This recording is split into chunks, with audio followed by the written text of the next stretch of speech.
Suasana penuh emosi menyelubungi permulaan larian kesyukuran YB Syed Saddiq apabila satu momen istimewa berjaya mencuri perhatian ramai. Sebelum memulakan larian sejauh 170 km menuju ke Muar, berlaku satu kejadian yang benar-benar menyentuh hati. Antara momen paling mencuri perhatian ialah apabila arah berlari mendapatkan Syed Saddiq lalu memeluknya erat. Ramai yang tersentuh melihat detik itu dan menganggap pelukan tersebut pasti menjadi pembakar semangat buat beliau untuk meneruskan cabaran larian. Lebih manis, Bella Astilah dan Ara turut hadir memberikan sokongan. Bella dilihat menaiki skuter, manakala Ara membonceng motosikal bersama Jake untuk mengiringi perjalanan YB Syed Saddiq.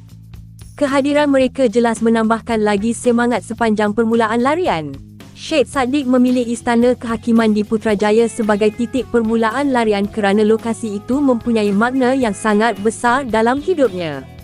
Menurut beliau, di situlah tempat beliau memperoleh semula maruah dan membersihkan namanya selepas 6 tahun berdepan pelbagai cabaran dan pertuduhan. Larian kesyukuran sejauh 170 km ini bukan sekadar cabaran fizikal. Ia dizahirkan sebagai tanda kesyukuran kepada Allah Subhanahu Wa Taala serta penghargaan kepada institusi kehakiman negara. Dalam masa yang sama, beliau turut menyasarkan kutipan dana sebanyak RM200,000 untuk membantu rakyat di Muar. Sebelum memulakan larian, Syed Saddiq juga sempat menyampaikan ucapan penghargaan khas kepada seluruh warga tim bas atas segala usaha, komitmen dan pengorbanan mereka sepanjang lebih setahun bersama-sama mengharungi pelbagai cabaran.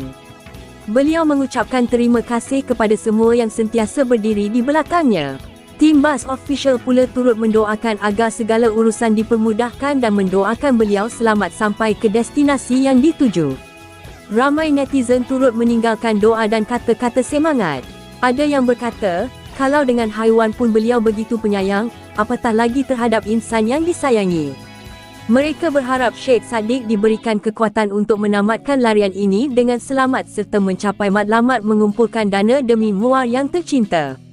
Semoga segala urusan dipermudahkan, perjalanan dipelihara, dan misi larian kesyukuran ini berjaya mencapai sasaran yang diimpikan. Amin.